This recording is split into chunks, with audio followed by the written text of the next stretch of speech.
In the summer of 2019, the biggest beer company on earth went to war over fizzy water. They had a 3-year head start, infinite money, distribution into every gas station in America. They even own the original product. And they got annihilated by a 69-year-old Canadian who started selling wine from the trunk of his car.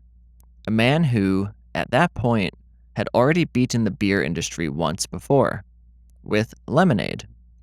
His name is Anthony von Mandl. He's worth around $5 billion, and his entire fortune runs on one sentence: a single observation about you and everyone you know. I'll give you the sentence in a few minutes. Fair warning, once you hear it, you will see it at every party you ever attend for the rest of your life. But first, you need to watch this man fail for 22 years straight. Vancouver, 1972. Von Mandl is 22 with no money, no connections, and a business plan best summarized as, what if Canadians drank wine? They did not. He starts a one-man wine import company. The provincial liquor board blacklists him almost immediately. So he sells wine out of the trunk of his car, in parking lots, like a man moving counterfeit watches, except the watches are Riesling. He does this for 10 years. Then, in 1981, he escalates. He buys a winery, Mission Hill, in a Canadian valley that nobody, anywhere, associated with wine. In his own words, he often wondered whether he had made the biggest mistake of his life. And then the gamble pays. In 1994, his Chardonnay goes to London and wins the best Chardonnay in the world, beating the French, who took it exactly as well as you would imagine. 22 years in, he finally has respect. You know what he still doesn't have? Money. Because the idea that actually made him rich had nothing to do with wine. It arrived at a barbecue while he was watching men hold beers, and it was so much dumber and so much bigger than a trophy.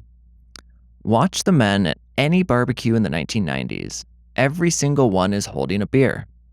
Von Mandl looked closer, and he noticed something nobody else in the alcohol industry had noticed.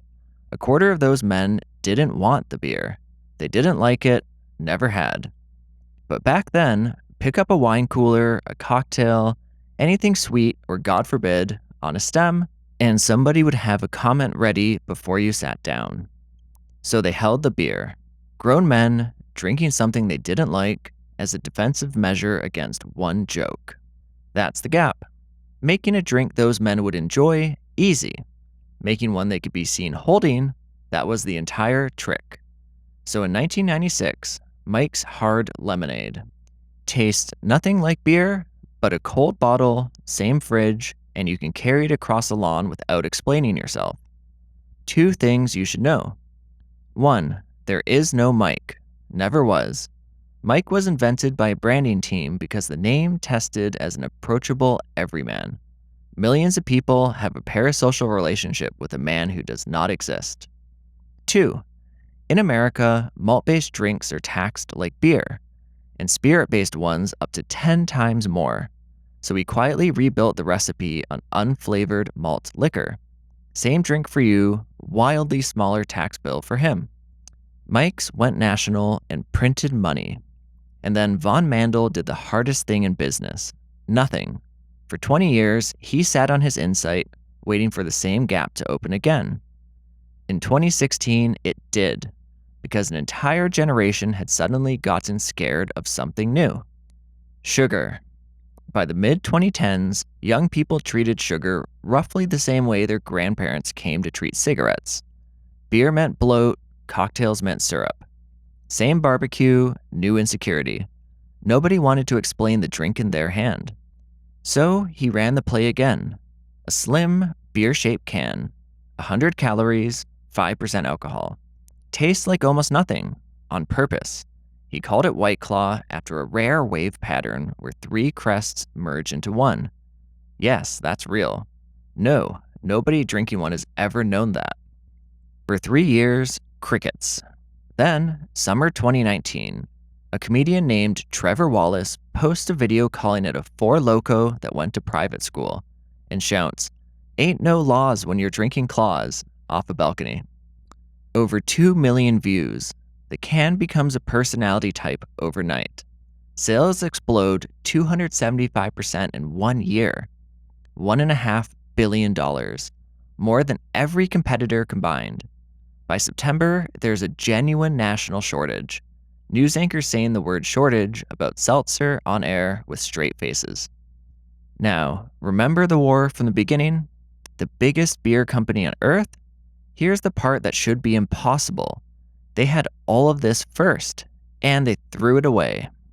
The first hard seltzer wasn't White Claw.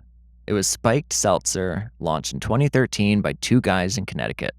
It worked so well that in 2016, Anheuser-Busch bought it, the same year White Claw launched. So, the original product, a 3-year head start, a bottomless budget, the category was theirs to lose. Here's how you lose it. In 2019, they launched it as Bon and Viv. Pastel cans, a Super Bowl ad starring two mermaids pitching to a panel of sharks, shot, and I promise this is true, by the Oscar-nominated cinematographer of The Shape of Water. They cut the alcohol from 6% to 4.5%. Follow the logic. A drink whose entire value was that nobody questions you for holding it, and they made it daintier, weaker, and mermaid adjacent. Bon and Viv shriveled to about 1% of the market. White Claw held about 45%. The trunk wine guy beat Anheuser-Busch with their own product. Not on money, not on flavor, there barely is any. He won because he was the only one who understood the sentence. Here it is, $5 billion, one sentence. People care more about what a drink says about them than how it tastes. That's it. That's the whole empire. He never invented anything.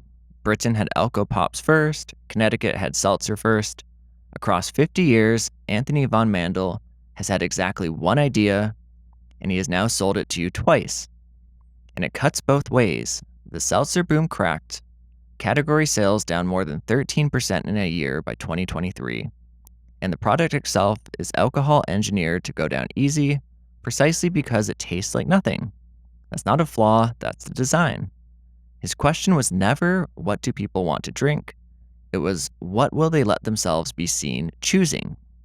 Now you know how they started. Not with a fortune, with the first step almost anyone could take. So here's the real question. Could you sell wine out of the back of your car for 10 years and still be watching the room closely enough to notice what nobody wants to be caught holding?